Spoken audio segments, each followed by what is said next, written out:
Samantala, silipin natin ang ilan sa mga highlight ng ikalawang araw ng mga laro sa kasalukuyang ginaganap na 2025 Batang Pinoy National Championships sa General Santos City. Si Paulo Salamatin sa sentro ng balita. Patuloy pa rin ang impact ng tagumpay ni Filipino Olympic gold medalist Hidilyn Diaz sa larangan ng weightlifting, lalo na sa mga kabataang atleta matapos manguna ang magpinsang Kyle Nathan Cue at Alphonse Ray Saban sa boys 36 kg event ng 2025 Batang Pinoy National Championships sa Barangay Labangal Gym sa General Santos City. Nakuha ni Cue ang gintong medalya matapos bumuhat ng 65 kg sa snatch at 85 kg sa clean and jerk upang makalikom ng 150 kg total lift, habang silver naman si Saban na may kabuang buhat na 140 kg. Tinangkang lampasan ni Saban ang 85 kg clean and jerk ni Cue sa pamamagitan ng 86 kg lift, ngunit nabigo ito na naging dahilan upang masungkit ni Cue ang gintong medalya, habang bronze medal naman ang nakuha ni Cedel Joe Lagamayo ng Tagbilaran City na bumuhat ng kabuang 126 kg. It inspires me to work harder so I can be the next Olympian of the Philippines and then win many medals throughout my life and become famous like Hidilyn Diaz, my idol. Medyo disappointed kasi gusto ko talaga maging gold po kasi magiging proud ang aking mga parents, pero still grateful pa rin ako na nakakakuha ng silver pa rin ako.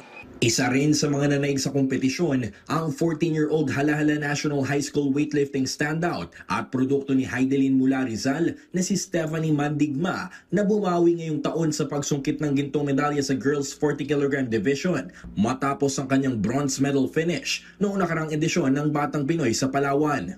Medyo pressure po din. May sakit din po yung ganito kaya di ko po alam if malilift ko po yung mga attempt ko. Then nag-believe lang po ako sa trust ni coach, then kay God, din sa sarili ko po. We focused on taking away her cell phone. And I said, you know, you have to build your mind.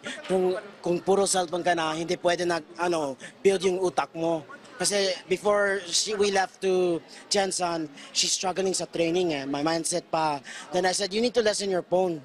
That's the problem If you're always on your cell phone, you're always distracted. You see everything in social media. It's hard for you to focus. So I said to her, I promise you a gold medal if you lessen your phone and you set your mind. Maliban sa mga atletang nakakuha ng gintong medalya, iba naman ang istorya ng Tarlac City track runner na si Toby Tuvera matapos magtala ng false start sa finals ng Under-18 4x400 meter Universal Relay na naging dahilan ng kanyang pagkakadiskwalipika at ng kanyang buong kupunan. Nabigat po kasi po, dala na rin po ng bad performance po sa past games ko po na sobrang taas po ng mga naging napakita ko po sa coach ko na oras ko na hindi ko naman po talaga in-expect na ganun po yung magiging oras ko. Yun po, nadala po ng pressure. Magpapatuloy ang mga laro ngayong araw hanggang October 31 kung saan inaasahang mas dadami pa ang susubok na sumungkit ng gintong medalya at babasag sa mga records ng Batang Pinoy sa General Santos City. Paulo Salamatin para sa Atletang Pilipino, para sa Bagong Pilipinas.